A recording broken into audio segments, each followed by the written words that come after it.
Bab 121, Tempering Tubuh ke-100. Fang Yu masih berdiri di depan Stella dan melemparkan jimat pemisah yang terbakar di tangannya ke tanah. Sekarang, dia telah memutus hubungan antara orang yang menaruh racun dan serangga beracun itu. Dengan cara ini, pihak lain tidak dapat lagi mengendalikan serangga beracun itu dan tidak dapat lagi mengancam keluarga Qin. Namun memutus kontak tidak berarti Stella aman. Setelah kehilangan kontak dengan pemiliknya, serangga tersebut akan menjadi tidak terkendali dan racunnya dapat meledak kapan saja. Oleh karena itu, untuk memastikan keselamatan Stella, serangga beracun itu harus dibunuh sesegera mungkin. Sementara Fang Yu masih berpikir, Stella, dengan mata terpejam, menunjukkan ekspresi kesakitan di wajahnya. Tampaknya serangga itu mulai gelisah setelah kehilangan kontak dengan tuannya. Aku tidak punya pilihan selain menggunakan kekerasan. Fang Yu telah mengambil keputusan. Dia meminta pembantu Stella untuk mengambil satu set jarum perak dan mulai memberikan akupuntur pada Stella. Tujuan akupuntur ini adalah untuk memperkuat dan memperluas meridian Stella. Fang Yu menusukkan jarum perak ke beberapa titik akupuntur utama untuk secara paksa mematahkan penyumbatan meridian oleh racun, dan kemudian menyuntikkan energi sejati ke meridian Stella. Stella belum pernah berlatih sebelumnya, jadi meridiannya sangat rapuh dan sempit. Fang Yu hanya bisa menggunakan energi sejatinya dengan sangat hati-hati untuk perlahan-lahan memperluas dan memperkuat meridian Stella. 1 jam kemudian, Fang Yu berhenti memasukkan qi-nya. Pada saat ini, banyak kotoran telah keluar dari pori-pori tubuh Stella. Fang Yu membantu Stella untuk melembutkan tubuhnya. Sekarang kekuatan meridian Stella sudah cukup untuk menahan aliran qi sejati yang lebih kuat. Fang Yu meletakkan tangannya di perut Stella, dan energi merah samar muncul di telapak tangannya. Setelah beberapa saat, Fang Yu membantu Stella berdiri dan menepuk punggungnya. Engah! Stella memuntahkan seteguk besar darah. Genangan darah berceceran di tanah, tampak hitam pekat. Di dalam genangan darah itu, ada seekor cacing hitam yang menggeliat. Ini adalah cacing Gu. Fang Yu menyipitkan matanya sedikit dan mengarahkan jarinya ke serangga itu. Bas! Lampu merah menyala, dan serangga beracun itu berubah menjadi abu. Setelah beberapa saat, Stella yang sedang berbaring di tempat tidur perlahan membuka matanya. Wajahnya masih sangat pucat, tetapi bibirnya perlahan kembali ke warna kemerahan aslinya. Melihat Fang Yu di depannya, mata Stella sedikit berubah, dan dia bertanya dengan lemah, apa yang terjadi? Kau telah diracuni, kata Fang Yu. Setelah itu, Stella perlahan mengingat apa yang telah terjadi sebelumnya. Maksudmu, orang itu memasukkan serangga itu ke dalam cangkir berisi air mendidih? Tanya Stella. Belum tentu, ada banyak cara untuk meracuni seseorang. Mungkin dia sudah meracuninya saat kita berbicara, kata Fang Yu. Selama percakapan, Stella ingin mengingat penampilan pelayan itu, tetapi dia tidak dapat mengingatnya. Apa?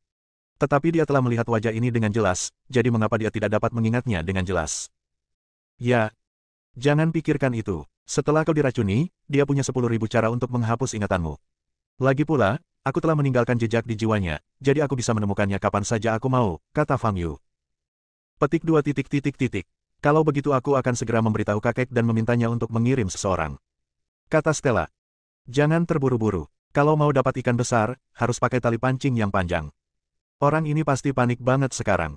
Dia pasti akan segera meninggalkan Huaibei dan kembali ke base camp-nya. Nanti kalau kita keluar lagi, pasti bisa dapat ikan besar, kata Fang Yu. Stella menatap Fang Yu di depannya dengan. Setelah periode kontak dengan Fang Yu ini, dia menemukan bahwa pandangannya sebelumnya terhadap Fang Yu sepenuhnya salah. Fang Yu memang layak mendapat kepercayaan kakek. Kekuatan dan kebijaksanaan yang dia tunjukkan. Dalam setiap aspek, jauh melampaui imajinasi Stella. Tetapi Fang Yu jelas terlihat seperti siswa sekolah menengah di bawah 20 tahun. Siapa kamu? Stella menatap Fang Yu dan berpikir. Setelah terdiam sejenak, Stella duduk dan tiba-tiba menyadari bahwa dia hanya mengenakan kemeja putih tipis dengan lapisan tanah di atasnya. Untuk mengeluarkan serangga beracun dari tubuhmu, aku juga membantumu untuk menempa tubuhmu. Jika kamu bersedia, kamu dapat mulai berlatih. Titik awalmu jauh lebih tinggi daripada yang lain, kata Fang Yu. Stella menggelengkan kepalanya dan berkata, kakek tidak mengizinkanku berlatih. Fang Yu tertegun sejenak, lalu teringat sesuatu yang terjadi tahun itu. Itu mungkin kenangan yang paling disesalkan dan menyakitkan dalam hidup Berlin. Sepertinya kau masih punya beberapa keluhan padaku, Berlin. Fang Yu menghela napas dan berpikir dalam hati. Stella melihat Fang Yu menatapnya, dan tiba-tiba menghela nafas dan bertanya dengan bingung, ada apa? Tidak ada, kata Fang Yu. Lalu mengapa kamu mendesah? Stella bertanya dengan bingung. Aku sarankan kamu mandi. Kamu bau banget. Lagi pula, bajumu basah kuyup, jadi kelihatan gak enak. Kata Fang Yu. Stella terkejut, dan ketika dia melihat ke bawah, dia menemukan bahwa seperti yang dikatakan Fang Yu, kemeja putihnya basah oleh keringat, dan pakaian dalamnya terlihat. Pipi Stella langsung memerah. Ketika dia mendongak, dia melihat Fang Yu sudah berbalik dan pergi. Setelah meninggalkan rumah Stella, Fang Yu tidak kembali ke komunitas Lijiang, tetapi datang ke kebun sayur. Setelah selesai menyiram sayur-sayuran di kebun, dia tiba di sebuah pohon besar di samping kebun dan mengeluarkan ramuan batin besar dari paus penelan langit. Ramuan batin paus penelan langit masih bersinar dengan cahaya keemasan, memancarkan semburan energi spiritual murni. Fang Yu benar-benar tidak menyangka bahwa di saat energi spiritual di bumi begitu tipis, masih ada monster tingkat 9 yang hidup di dunia. Ketergantungan monster terhadap energi spiritual setara dengan ketergantungan manusia terhadap oksigen. Ketika energi spiritual menjadi tipis, sebagian besar monster dan binatang tidak dapat beradaptasi dan punah dalam jumlah besar. Semakin tinggi level monster, semakin bergantung pula ia pada energi spiritual. Sangat jarang bagi paus penelan langit, sebagai monster tingkat ke-9, untuk tetap mampu bertahan hidup hingga sekarang. Apakah paus penelan langit tidak perlu bergantung pada energi spiritual untuk bertahan hidup? Atau apakah ia memiliki cara khusus untuk bertahan hidup? Fang Yu menatap ramuan batin di depannya dan berpikir dalam hati. Setelah beberapa saat, Fang Yu berhenti memikirkannya dan fokus pada urusannya. Tentu saja mustahil untuk menelan ramuan batin sebanyak itu dalam sekali teguk. Fang Yu hanya bisa perlahan-lahan menyempurnakannya dan menyerapnya ke dalam dantiannya. Energi spiritual yang amat murni mengalir ke dalam dantian Fang Yu. Tingkat kultivasi Fang Yu terus meningkat. 1 lantai, 2 lantai, 3 lantai, 4 lantai, 5 lantai. 10 lantai. Fang Yu berhasil mencapai level 9.870 tahap pemurnian Qi dalam satu gerakan. Ini bukan hanya sekedar peningkatan dalam ranah. Setelah menyerap ramuan batin paus penelan langit, Fang Yu merasakan panas di meridiannya. Lambat laun, Fang Yu bahkan merasakan sekujur tubuhnya menjadi agak mati rasa. Apa yang terjadi? Tidak bisakah ramuan batin paus penelan langit disempurnakan secara langsung? Apakah aku diracuni? Wajah Fang Yu tampak serius, dan dia menunduk melihat tangannya. Meridian di tubuhnya masih memanas dan dia merasakan darahnya terbakar. Dia mulai merasakan sakit. Perasaan ini, mungkinkah? Wajah Fang Yu sedikit berubah, dan matanya berbinar. Inilah sensasi menenangkan tubuh. Mungkinkah dia akan tempar sekali lagi? Dalam 2000 tahun pertama Fang Yu menekuni jalur kultivasi, ia menjalani penempaan tubuh sebanyak 99 kali. Setelah itu, tubuhnya mencapai batasnya dan tidak dapat ditempa lagi. Bahkan ketika Fang Yu sedang menempa tubuhnya sekitar 40 kali, gurunya telah memperingatkannya untuk tidak terus menempa tubuhnya secara membabi buta.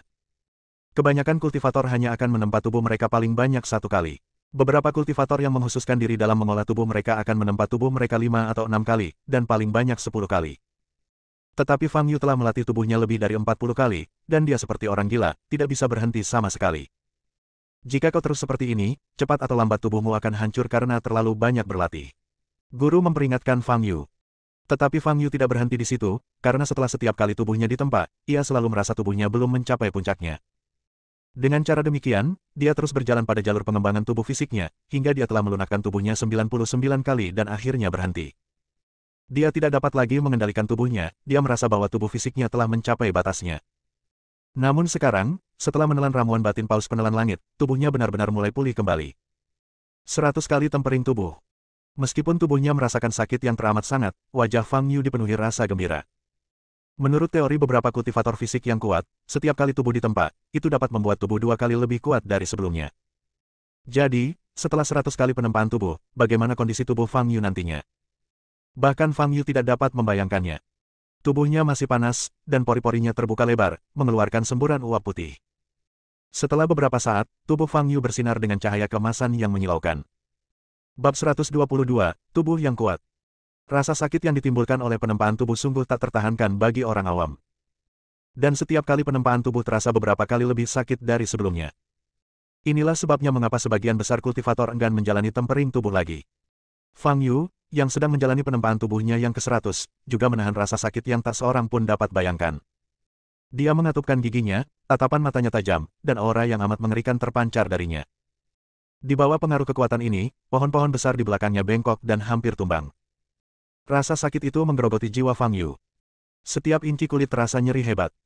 Jika rasa sakit tertinggi yang dapat ditahan manusia adalah tingkat 10, maka rasa sakit yang dialami Fang Yu saat ini sedikitnya adalah tingkat 10.000.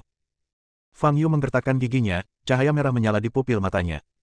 Ia tahu bahwa ia harus mengertakkan gigi dan bertahan, kalau tidak, ia mungkin benar-benar meledak dan mati karena penempaan tubuh yang berlebihan seperti yang dikatakan tuannya.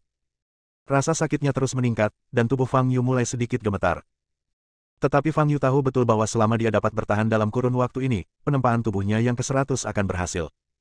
1 menit, 2 menit, 10 menit, 30 menit. 1 jam kemudian, rasa sakit di tubuh Fang Yu hilang sepenuhnya. Fang Yu duduk di tanah dan mendesah panjang. Saat itu, sekujur tubuhnya basah kuyup. Namun yang ada hanya keterkejutan di matanya.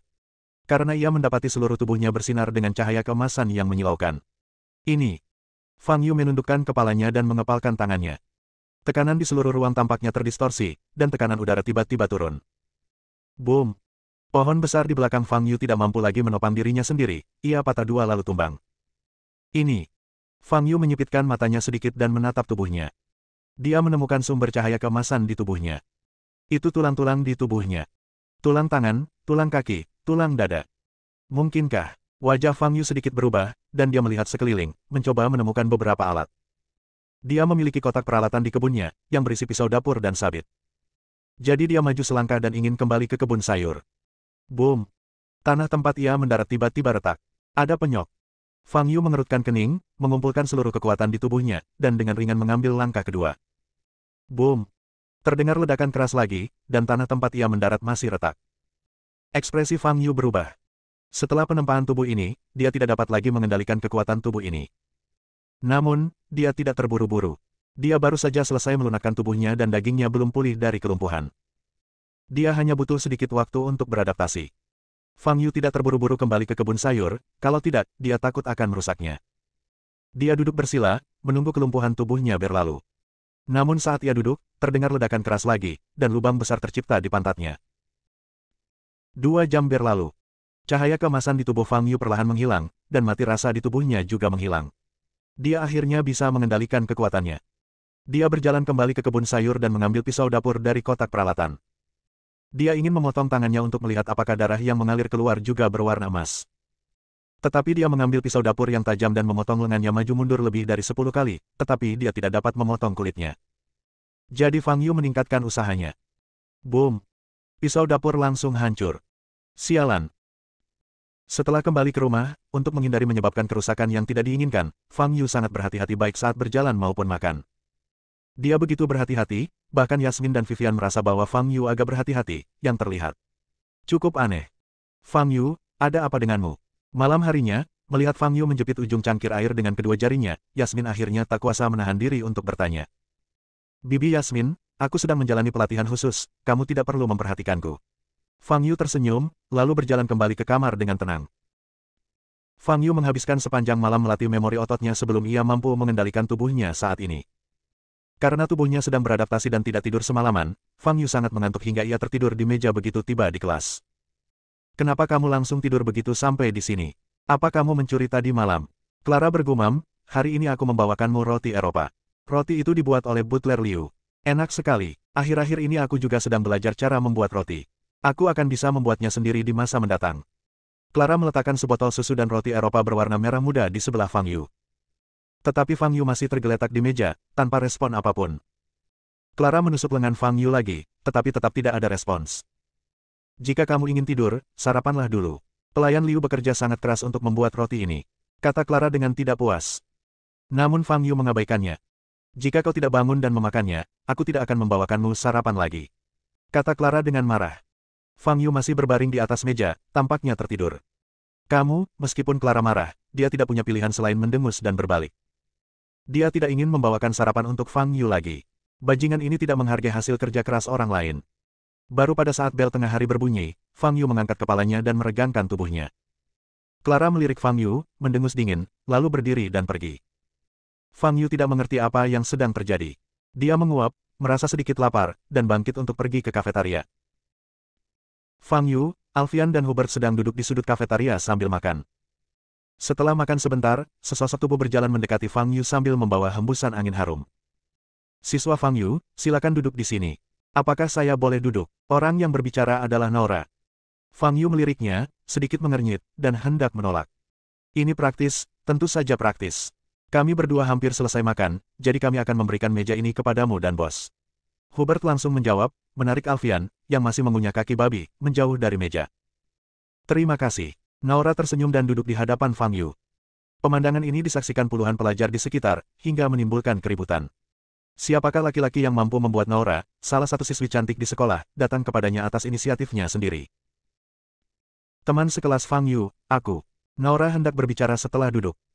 Kau tidak perlu membuang-buang napas. Aku sudah bilang sebelumnya, aku tidak tertarik bertemu kakekmu. Fang Yu berkata dengan enteng.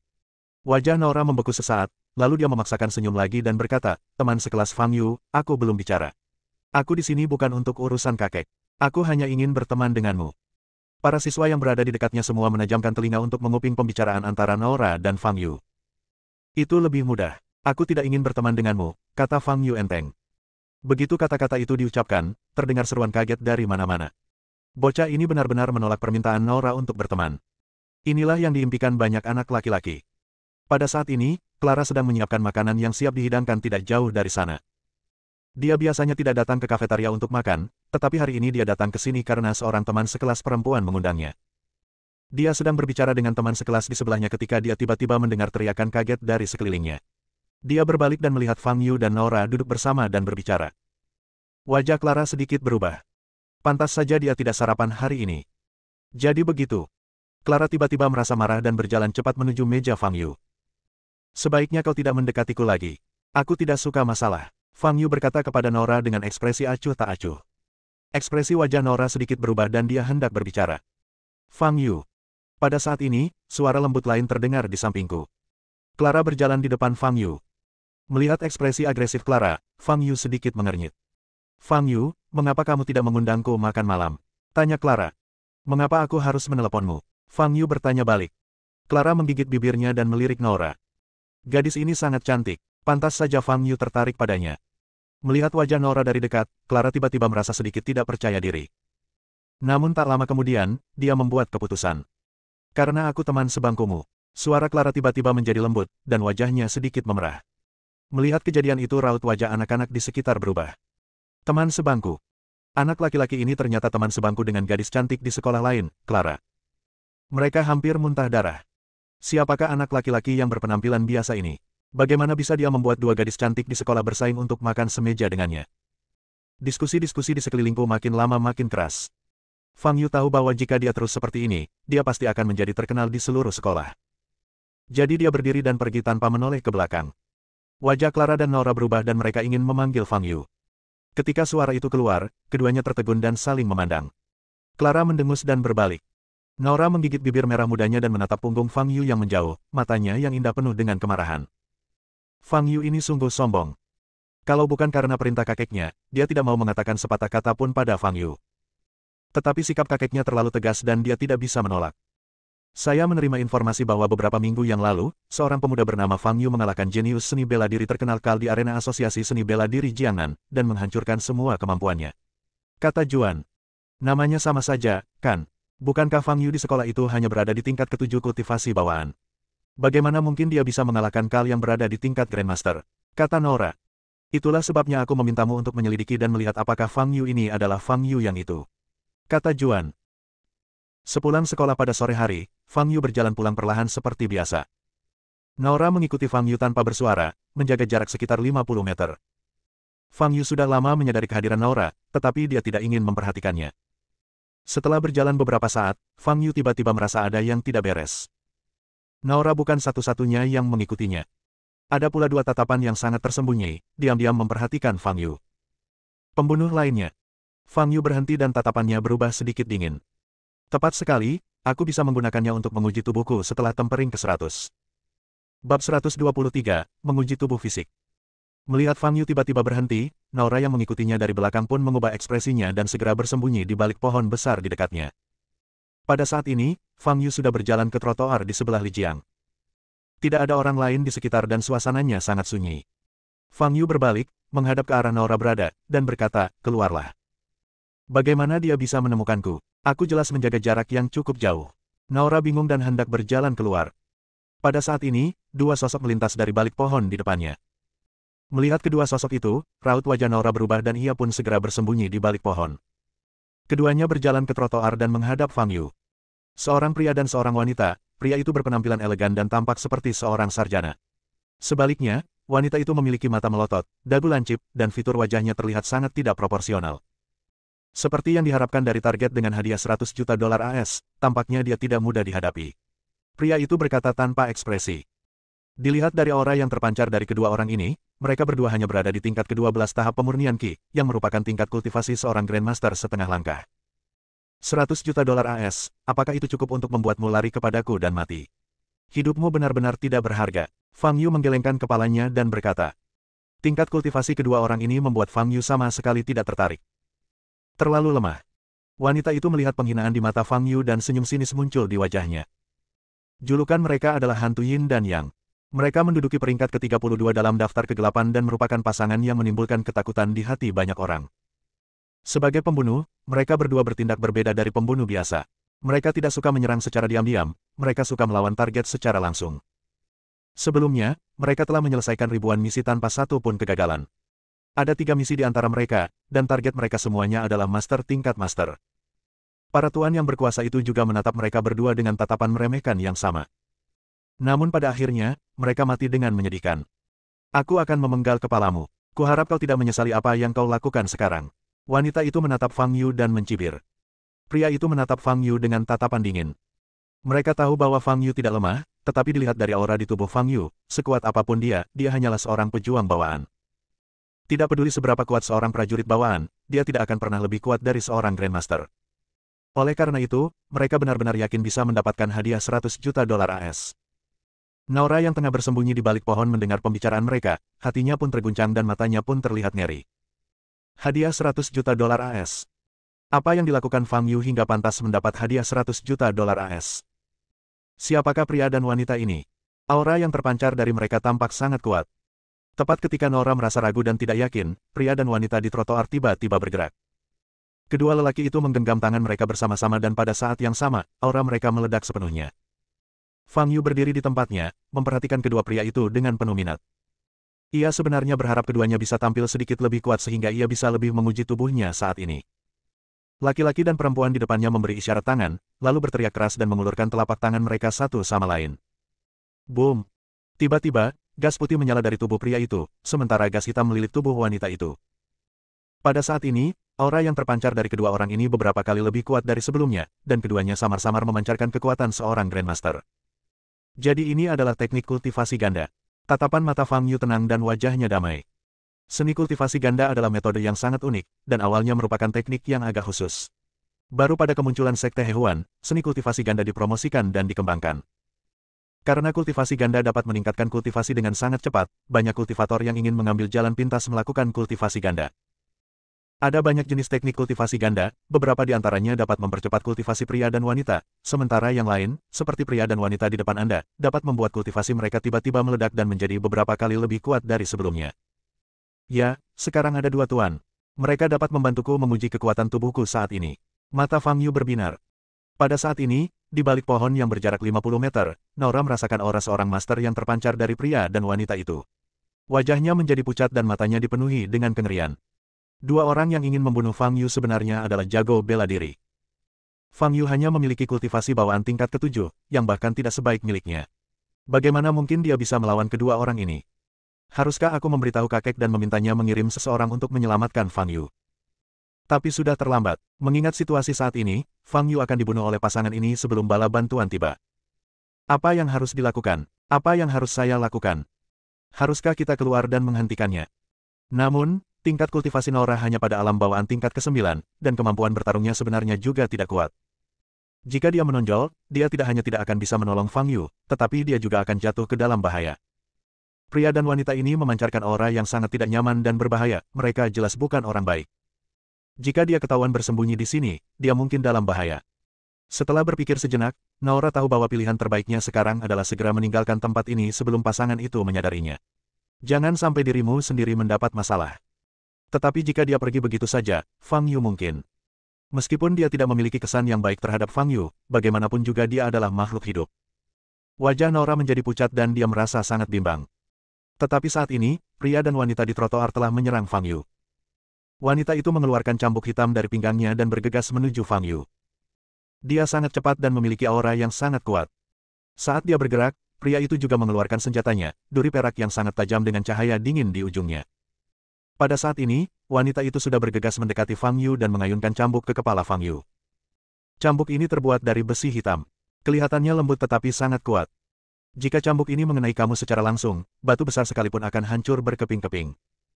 Menghadapi serangan mematikan dari wanita dan pria itu, Fang Yu masih berdiri di tempatnya, tanpa niat untuk menghindar. Apakah bajingan ini ketakutan sampai mati? Dia bahkan tidak berusaha bersembunyi. Naura menjadi pucat saat melihat pemandangan ini. Baik pria maupun wanita itu memiliki senyum main-main di wajah mereka. Hadiah 100 juta dolar sudah di tangan. Fang Yu ini benar-benar rentan. Tepat saat cambuk itu hendak mengenai wajah Fang Yu tiba-tiba mengangkat tangan kanannya. Berani menggunakan tubuhmu untuk menghalangi. Kau mencari kematian. Senyum nakal di wajah wanita itu semakin lebar, karena dia tahu bahwa sedetik kemudian tangan Fang Yu akan dicambuk menjadi dua olehnya. Namun detik berikutnya, tangan kanan Fang Yu yang terentang memancarkan cahaya kemasan. Bas! Cambuk itu dipegang erat di tangan Fang Yu. Namun, tangan kanan Fang Yu tidak menunjukkan tanda-tanda terluka sama sekali. Wanita itu membelalakkan matanya lebar-lebar, penuh ketidakpercayaan. Dengan tingkat kekuatan seperti ini, bagaimana kau bisa mendapatkan hadiahnya? Fang Yu menggelengkan kepalanya dan berkata. Wanita itu menggertakkan giginya dan mencoba menarik cambuk dari tangan kanan Fang Yu, tetapi mendapati bahwa dia tidak bisa bergerak sama sekali. Tatapan matanya dingin, dia mengendurkan cambuknya, melangkah mundur, mengumpulkan tenaga dalam di tangan kanannya, melesat keluar dengan tenaga terkuat, dan menghantam perut Fang Yu dengan satu telapak tangan. Dia mengerahkan seluruh tenaganya dalam serangan telapak tangan ini. Dia hanya tidak percaya bahwa Fang Yu tidak akan mati. Boom! Telapak tangan wanita itu menyentuh perut Fang Yu, menimbulkan suara keras. Ah! Fang Yu masih berdiri di sana, tetapi wanita itu menjerit, dan seluruh lengan kanannya langsung berubah menjadi busa darah, berceceran di mana-mana. Telapak tangannya tidak hanya gagal melukai Fang Yu, tetapi hentakannya menyebabkan dia kehilangan tangan kanannya. Wanita itu mundur lebih dari 10 langkah dan menatap Fang Yu dengan hanya ketakutan di matanya. Lelaki yang tidak jauh dari situ melihat kejadian itu, mukanya berubah drastis, dan dia pun langsung mulai melantunkan mantra. Duri perak itu melayang di depannya, memancarkan cahaya keperakan. Pergi! Pria itu menggeram dan mengarahkan jarinya ke posisi Fang Yu. Wuss! Ledakan sonik yang tajam terdengar di udara, dan duri perak yang terbungkus energi sejati berwarna putih langsung lenyap dari tempatnya, mengarah langsung ke jantung Fang Yu. Dalam sekejap, paku perak itu melesat ke dada kiri Fang Yu. Ujung duri yang tajam itu hanya berjarak beberapa per 10 cm dari dada kiri Fang Yu. Fang Yu masih berdiri di tempat yang sama, bahkan tanpa mengangkat tangannya. Mustahil baginya untuk menghindari duri-duri perak itu. Pergilah ke neraka. Tatapan mata lelaki itu tajam. Boom! Paku tajam duri perak itu mengenai dada kiri Fang Yu. Dengan hantaman kekuatan sebesar ini, bahkan seorang jago bela diri akan mengalami lubang berdarah di dadanya. Namun, adegan berikutnya membuat jantung pria dan wanita itu berdebar kencang. Bab 124, mengancam seorang gadis kecil. Brak! Setelah mengenai dada kiri Fang Yu, paku perak itu langsung patah. Bagaimana ini mungkin? Pria itu membuka matanya lebar-lebar dan melihat Fang Yu yang bermandikan cahaya kemasan, dengan wajah pucat. Duri peraknya terbuat dari besi hitam 9 surga dan cukup tajam untuk menembus pelat baja setebal setengah meter. Namun Fang Yu mampu menahannya dengan tubuhnya, dan duri perak itu patah. Fang Yu, sama sekali bukan manusia. Membosankan sekali. Aku berharap kau akan menyakitiku dan membuatku berdarah. Sepertinya tidak ada kesempatan, kata Fang Yu. Tidak ada sedikit pun jejak emosi dalam nada bicaranya. Hati lelaki itu terguncang dan wajahnya menjadi pucat. Ia melirik wanita di sebelahnya yang telah kehilangan tangan kanannya dan berwajah pucat. Jejak tekad melintas di matanya, dan ia berbalik dan berlari. Dia tidak bisa peduli dengan orang lain sekarang, yang terpenting adalah bertahan hidup. Dia tahu bahwa dia tidak sebanding dengan Fang Yu. Jika dia tidak melarikan diri, Fang Yu pasti akan membunuhnya. Fang Yu ini bukanlah seseorang yang bisa tersinggung oleh orang selevelnya. 100 juta dolar AS. Jadi bagaimana jika hanya 10 miliar dolar? Fang Yu hanyalah monster. Siapa yang dapat membunuhnya? Pria itu berlari sangat cepat dan larinya lebih dari 10 meter. Wanita itu menjadi pucat dan lari juga. Tetapi tangan kanannya terluka dan dia kehilangan banyak darah, jadi dia tidak bisa berlari cepat lagi. Fang Yu tampak acuh tak acuh saat melihat kedua orang itu berlari menjauh. Dia melangkah maju dan menghilang di tempat. Detik berikutnya, dia muncul di depan pria yang melarikan diri itu. Ketika dia melihat Fang Yu, wajah pria itu berubah drastis. Dia segera berhenti dan meraih ikat pinggangnya dengan tangan kanannya, mencoba mengeluarkan bom asap. Tatapan Fang Yu acuh tak acuh. Dia mengulurkan tangan kanannya dan meninju pria itu. Boom! Dengan suara ledakan keras, tanah di dekatnya mulai bergetar. Asap dan debu ada di mana-mana. Naura yang berada tidak jauh pun terjatuh ke tanah. Keheningan kembali terjadi di sekitar. Setelah beberapa saat, asap dan debu perlahan menghilang. Sebuah lubang sepanjang 20 meter muncul di trotoar. Pria itu telah menghilang. Di tempat dia berdiri, yang dapat dilihatnya hanyalah genangan darah. Tidak jauh di belakangnya, ada genangan darah lain, disertai beberapa anggota tubuh yang berserakan dan kaki yang patah. Duo pembunuh ini, yang menduduki peringkat ke-32 dalam daftar gelap, mati tiba-tiba di waktu yang sama. Naura duduk di tanah, menatap kosong pada pemandangan di depannya, dan linglung selama beberapa saat. Ini hanya satu pukulan dari Fang Yu. Pada saat ini, sebuah benda bulat perlahan menggelinding di depan Naura. Naura tersadar kembali, menundukkan kepalanya dan mengamati dengan saksama, lalu melihat sebuah wajah dengan mata terbelalak dan ekspresi ketakutan. Itu kepala wanita itu. Ah! Teriakan menggema sepanjang jalan. Setelah mengurus mayat-mayat itu, Fang Yu menatap Naura yang begitu ketakutan hingga terjatuh ke tanah, dan berkata, kamu telah mengikutiku sejak gerbang sekolah. Apa yang ingin kamu lakukan? Naura masih terkejut, dan ketika dia menatap Fang Yu, ada keterkejutan dan ketakutan di matanya. Bagaimanapun, kematian pria dan wanita itu terlalu berdarah dan tragis. Dia telah tumbuh sampai pada titik di mana dia bahkan tidak berani menonton film horor, apalagi menyaksikan kejadian berdarah seperti itu dengan matanya sendiri. Aku. Naura menatap Fang Yu, matanya yang indah dipenuhi ketakutan dan kecemasan. Suaranya bergetar dan dia tidak dapat berbicara. Melihat Naura begitu ketakutan, Fang Yu tahu bahwa ini adalah kesempatan bagus untuk memperingatkannya. Jika kau tidak ingin berakhir seperti kedua orang tadi, lebih baik kau tidak memprovokasiku lagi. Aku punya masalah. Aku sangat mudah tersinggung dan marah. Saat aku marah, aku suka membunuh orang. Fang Yu berkata dengan nada dingin. Naura gemetar seluruh tubuhnya dan kakinya melemah. Setelah melihat pemandangan tadi, dia tidak meragukan kata-kata Fang Yu. Aku tidak akan pernah memprovokasimu lagi. Kata Naura dengan suara gemetar. Baguslah. Dan, jangan beritahu siapapun apa yang baru saja kau lihat, kecuali kau ingin menjadi seperti mereka berdua tadi. Fang Yu menyipitkan matanya sedikit, dengan seringai di bibirnya. Melihat senyum Fang Yu, Naura bahkan merasa bahwa dia adalah inkarnasi iblis. Aku tidak akan memberitahu siapapun. Jangan bunuh aku. Mata Naura memerah dan dia menangis. Melihat Naura menangis ketakutan, Fang Yu tahu bahwa tujuannya telah tercapai dan dia sangat puas. Mengancam seorang gadis kecil yang ribuan tahun lebih muda darinya adalah tindakan tercela, tetapi Fang Yu tidak memiliki beban psikologis sama sekali. Tanpa tindakan drastis, gadis-gadis ini akan terus menimbulkan masalah baginya. Suatu hari nanti aku harus mengancam Clara. Dia makin menyebalkan akhir-akhir ini. Fang Yu berpikir begitu dan berbalik. Naura duduk di tanah, menatap punggung Fang Yu yang menjauh. Air mata mengalir di matanya yang indah, dan hanya ada ketakutan di matanya. Setelah kembali ke rumah, Fang Yu berdiri di balkon luar kamar dan melihat pemandangan di lantai bawah. Jelas saja, hadiah $100 juta yang dipasang anonimos di web gelap akan mendatangkan banyak masalah baginya. Hanya beberapa hari kemudian, Fang Yu diserang oleh pembunuh satu demi satu. Livia, yang saya temui baru-baru ini, dan pasangan yang tadi, keduanya orang Tiongkok. Saya tidak tahu berapa banyak pembunuh asing yang bergegas ke kota Jianghai. Tidak apa-apa kalau pembunuh ini lebih kuat, tapi mereka lebih lemah dibanding yang lain. Hal ini membuat Fang Yu sangat tidak sabar. Para pembunuh ini seperti lalat, berdengung di sekitar telinganya. Dia membunuh satu dan yang lainnya datang. Ia harus memikirkan cara untuk membunuh semua lalat ini sekaligus sehingga lalat lain tidak berani mendekat. Setelah beberapa saat, mata Fang Yu berbinar dan dia memikirkan sebuah solusi. Kota Jianghai, apartemen mewah. Seorang wanita sedang mandi di bak mandi di kamar mandi dengan ekspresi nyaman. Itu Livia. Fang Yu sialan itu membuatnya merasa seperti semua tulang di tubuhnya hancur. Dia harus berbaring di tempat tidur selama 2 hari dan baru pulih hari ini. Besok, dia akan meninggalkan tempat terkutuk ini, kota Jianghai. Jangan pernah kembali lagi. Mengenai apa yang disebut kutukan yang dijatuhkan Fang Yu padanya, Livia telah memikirkannya dengan saksama selama 2 hari terakhir dan bertanya kepada banyak orang, dan akhirnya memutuskan bahwa Fang Yu mencoba menakut-nakutinya. Seni yang disebut mengutuk jiwa dan membunuh orang dengan satu pikiran itu memang ada, tetapi telah hilang 2000 tahun yang lalu. Tidak mungkin Fang Yu bisa menguasai teknik seperti itu. Setelah mengetahui hasilnya, Livia menghela napas lega. Hal terpenting bagi seseorang adalah kehidupan. Jika Anda bahkan tidak dapat mengendalikan hidup Anda sendiri, itu akan sangat menyakitkan. Kali ini saat aku kembali ke Istana Frost, aku pasti akan meminta ketua sekte untuk mengambil tindakan untuk menyingkirkan Fang Yu sialan ini, dan kemudian mendapatkan hadiah $100 juta AS untuk digunakan sebagai biaya operasional sekte. Pikir Livia dengan kejam. Jika kau ingin membunuh pemimpinmu, temukan saja dia.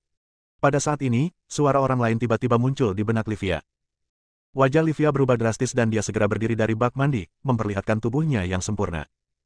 Siapa itu? Livia segera meraih handuk mandi, membungkus tubuh halusnya, dan berteriak keras. Namaku Fang Yu. Aku berkomunikasi denganmu menggunakan kekuatan jiwaku. Kau tidak perlu mencariku lagi. Tidak ada orang lain di rumahmu. Suara Fang Yu kembali terngiang di benak Livia. Mendengar kata-kata ini, Livia terkejut dan terdiam. Dia mengenali bahwa suara itu memang suara Fang Yu. Fang Yu berkomunikasi dengannya menggunakan kekuatan jiwa. Bukankah itu berarti kutukan yang ditinggalkan Fang Yu di tubuhnya itu nyata? Memikirkan tahun ini, wajah Livia menjadi pucat. Aku punya sesuatu untuk kau lakukan, kata Fang Yu. Livia sedang kebingungan saat ini, dan sama sekali tidak dapat mendengar apa yang dikatakan Fang Yu. Kau tampaknya tidak percaya pada kutukan itu. Baiklah kalau begitu, Fang Yu berkata dengan ringan. Detik berikutnya, Livia menjerit dan duduk kembali di bak mandi. Tiba-tiba dia merasakan sakit yang amat sangat, bukan dari tubuhnya, tetapi dari jiwanya. Rasanya seolah-olah ada tangan yang mencabik-cabik jiwanya, membuatnya merasa sengsara. Livia menjerit dan memutar tubuhnya liar di dalam bak mandi. Tidak mau. Setelah beberapa detik, rasa sakitnya hilang. Wajah Livia pucat dan dia berjuang untuk duduk. Bisakah kau mendengarkanku baik-baik sekarang? Tanya Fang Yu. Petik 2 titik. Apapun yang kau inginkan, aku bersedia melakukannya. Kata Livia dengan suara gemetar. Dia tidak ingin merasakan sakit yang baru saja dia rasakan lagi. Kau tidak perlu bicara padaku. Aku berkomunikasi denganmu menggunakan kekuatan jiwaku, kata Fang Yu. Baiklah, aku mengerti. Livia berkata dalam hatinya. Saya ingin Anda menyelidiki para pembunuh yang baru-baru ini menyerbu kota Jianghai. Saya ingin mendapatkan lokasi dan informasi tentang mereka semua, kata Fang Yu. Ini, bagaimana aku harus memeriksanya? Wajah Livia berubah dan bertanya. Bab 125, Makhluk Mengerikan. Ini bisnis Anda akan selalu menemukan caranya. Jika kau tidak memberitahuku identitas dan lokasi para pembunuh ini sebelum aku diserang lagi, kau akan dihukum. Fang Yu berkata dengan ringan. Livia gemetar seluruh tubuhnya dan berulang kali berjanji, tidak. Aku akan melakukan yang terbaik untuk menyelidikinya. Ya, ngomong-ngomong, tingkat kultivasi apa yang dimiliki gurumu? Fang Yu tiba-tiba bertanya. Livia tertegun sejenak, lalu menjawab, guruku telah berhasil menembus alam master bela diri 10 tahun yang lalu. Guru bela diri. Fang Yu ragu sejenak, lalu bertanya, apakah gurumu berambut biru? Ekspresi Livia sedikit berubah, dan dia menjawab, ya. Petik 2 titik. Memang dia. Oke, ingat untuk melakukan apa yang aku perintahkan. Setelah mengatakan itu, suara Fang Yu benar-benar menghilang. Keadaan kembali sunyi. Wajah Livia pucat dan tubuhnya gemetar tak terkendali. Meskipun dia masih berendam dalam air panas di bak mandi, dia merasa kedinginan di sekujur tubuh. Daerah militer Jiangnan, kompleks militer. Setelah Nora kembali ke rumah, dia masih linglung dan wajahnya masih terlihat buruk. Begitu memasuki aula, ia ingin kembali ke kamarnya di lantai atas terlebih dahulu, agar kakek dan adiknya tidak melihat bahwa ia tampak aneh dan bertanya apa yang telah terjadi. Dia masih ingat peringatan Fang Yu dan kejadian tragis kedua pembunuh itu masih terbayang jelas dalam ingatannya. Dia tahu bahwa dia akan mengalami mimpi buruk untuk waktu yang lama. Tetapi begitu Nora menaiki tangga, dia bertemu dengan Juan dan Lauren. Nora, mengapa kamu pulang terlambat hari ini? Tanya Lauren. Nora menundukkan kepalanya dan berkata, aku pergi berbelanja dengan teman-teman sekelasku sebentar. Lagi pula, mereka adalah saudara perempuan yang telah bersama selama lebih dari 10 tahun, dan Lauren bisa tahu sekilas bahwa ada sesuatu yang salah dengan Nora. Nora, kamu kelihatan tidak sehat. Apa yang terjadi? Tanya Lauren sambil mengangkat alisnya. Nora mengangkat kepalanya, ragu-ragu apakah akan menceritakan apa yang baru saja terjadi. Tetapi ketika dia memikirkan peringatan Fang Yu, dia merasa takut. Aku hanya merasa sedikit tidak nyaman. Aku akan baik-baik saja setelah istirahat. Nora berkata dengan suara rendah dan ingin naik ke atas. Melihat ekspresi bingung Nora, Juan mengerutkan kening dan bertanya, Nora, apakah ada yang salah dengan Fang Yu? Nora yang hendak naik ke atas, seluruh tubuhnya gemetar dan berhenti. Apa yang terjadi? Nora, ceritakan pada kami. Kami adalah keluargamu. Jika kau tidak memberitahu kami, siapa lagi yang bisa kau beritahu? Ini adalah pertama kalinya Juan melihat Nora dalam kondisi seperti ini. Wajahnya serius dan dia berkata dengan suara yang dalam. Nora menundukkan kepalanya, menggigit bibir, dan ragu-ragu. Tetapi dia segera tersadar dan tahu bahwa dia harus memberitahu Juan mengenai hal ini. Lagi pula, tujuannya mengikuti Fang Yu adalah untuk mencari tahu apakah Fang Yu dari sekolah menengah Jianghai adalah Fang Yu yang melumpuhkan Kal. Nora mengangkat kepalanya dan menceritakan semua yang dilihatnya sore ini, dan juga menceritakan tentang peringatan Fang Yu padanya. Setelah mendengar apa yang dikatakan Nora, wajah Juan tampak serius. Ia membelai jenggotnya dan bertanya, Nora, apakah kau yakin bahwa aura kedua pembunuh itu adalah aura seorang ahli bela diri? Yah, aura kedua orang itu tidak lebih lemah dari saudara Vincent, kata Nora lembut. Pada saat ini, Lauren sangat marah sehingga wajahnya memucat, tangannya mengepal, dan dia berkata dengan marah, Nora, beraninya Fang Yu ini mengancammu. Beraninya dia menakutimu seperti ini. Aku akan pergi mencari saudara Vincent sekarang dan membawa bajingan ini ke daerah militer. Aku ingin melihat apa yang bisa dia lakukan. Melihat Lauren begitu bersemangat, wajah Nora berubah dan dia hendak membujuknya. Lawrence, tenanglah. Pada saat ini, Juan berkata dengan suara yang dalam. Lauren berhenti, berbalik, menatap Juan, dan berkata dengan marah, "Kakek, Fang Yu ini begitu sombong, bahkan berani mengancam Nora dengan kematian. Jika kita tidak memberinya pelajaran, sesuatu yang buruk akan terjadi pada Nora suatu hari nanti." Juan menggelengkan kepalanya dan berkata, "Orang kuat seperti dia tidak akan benar-benar menyerang Nora." Alasan dia berkata seperti itu hanya untuk memperingatkan keluarga Xia agar tidak memprovokasi dia lagi. Kalau begitu, dia lebih pantas mati. Dia bahkan berani mengancam keluarga Xia kita. "Kakek, bagaimana kita bisa menerima ini? Kamu memintaku untuk menemukan saudara Vincent," kata Lauren dengan marah. Juan menggelengkan kepalanya dan berkata, "Vincent bukan tandingan Fang Yu." Mendengar kata-kata itu, wajah kedua saudari itu berubah. Vincent adalah seorang pemimpin di antara generasi muda di daerah militer Jiangnan. Usianya belum mencapai 30 tahun, tetapi pangkat militernya telah mencapai letnan jenderal. Kultivasinya bahkan telah mencapai tingkat Grandmaster. Bahkan di seluruh Tiongkok, ia dianggap sebagai seorang jenius. Juan selalu optimis terhadap Vincent dan bahkan melatihnya sebagai penggantinya. Tapi sekarang, Juan benar-benar mengatakan bahwa Vincent bukan tandingan Fang Yu. Fang Yu jelas-jelas hanya seorang siswa sekolah menengah yang berusia di bawah 20 tahun, dan dia hanya memiliki kultivasi seorang prajurit bawaan. "Kakek, aku sama sekali tidak percaya bahwa Fang Yu bisa lebih kuat dari kakak Vincent.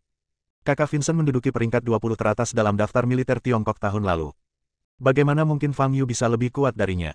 kata Lauren dengan marah, pipinya memerah karena marah. Dia sangat mengagumi Vincent, dan dia bahkan berpikir bahwa Vincent adalah yang terkuat di antara generasi muda. Tetapi kakek benar-benar mengatakan bahwa idolanya Vincent tidak sebanding dengan Fang Yu. Dia benar-benar tidak bisa menerimanya. Juan mengabaikan Lauren, wajahnya serius, sambil berpikir dalam hati, Fang Yu jelas merupakan bakat yang menjanjikan. Akan sangat bagus jika aku bisa memanfaatkannya. Jika dia dapat mewakili daerah militer Jiangnan dalam kompetisi tahun ini, kita bahkan mungkin memiliki kesempatan untuk bersaing memperebutkan posisi 3 teratas. Namun, orang kuat seperti dia pasti sombong dan tidak mau berurusan dengan militer kita. Apa yang harus kita lakukan? Juan mengerutkan kening dan berpikir. Fang Yu berdiri tanpa baju di depan cermin kamar mandi, memandangi tubuh bagian atasnya.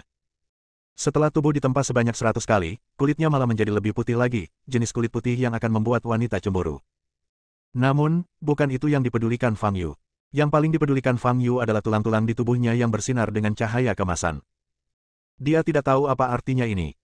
Dia hanya tahu bahwa setelah penempaan tubuh yang ke-100, tubuhnya telah menjadi luar biasa kuat. Sekarang, satu-satunya orang di dunia ini yang dapat menyakitinya mungkin adalah dirinya sendiri. Apakah ini batas akhir dari tubuh fisik? Fang Yu menyipitkan matanya dan menatap dirinya di cermin. Sejujurnya, dia benar-benar ingin menemukan lawan yang dapat memberikan tekanan padanya sehingga dia dapat menguji kekuatan tubuhnya. Namun kenyataannya, kalaupun orang sekuat itu ada, kemungkinan besar dia sudah menghilang dari dunia. "Oh," Fang Yu mendesah, berbalik dan berjalan keluar dari kamar mandi. Wilayah Jiangnan, daerah pegunungan terpencil. Seorang pria parubaya berdiri di depan ruang terbuka itu, dengan kedua tangannya saling menggenggam, matanya terpejam, dan menggumamkan mantra-mantra yang tidak jelas. Ada lingkaran sihir di depannya. Jika Fang Yu ada di sana, dia pasti bisa mengenalinya. Lingkaran sihir ini persis dengan yang ada di perkamen yang ditemukan Fang Yu di tas penyimpanan Bayu. Pria parubaya yang berdiri di depan lingkaran sihir saat ini adalah Bayu. Lingkaran sihir ini diwariskan oleh leluhur klan Xuanming mereka, dan fungsinya adalah untuk memanggil makhluk bawah tanah yang telah lama mati. Karena efek lingkaran sihir ini sangat mengerikan, ia didaftarkan sebagai teknik terlarang oleh pemimpin klan Xuanming saat itu ratusan tahun yang lalu. Tidak ada anggota suku yang diizinkan menggunakan lingkaran sihir ini. Tetapi Bayu benar-benar kehilangan akalnya setelah Fang Yu menghancurkan kultivasinya dan mengambil tas penyimpanannya. Dia hanya ingin balas dendam sekarang.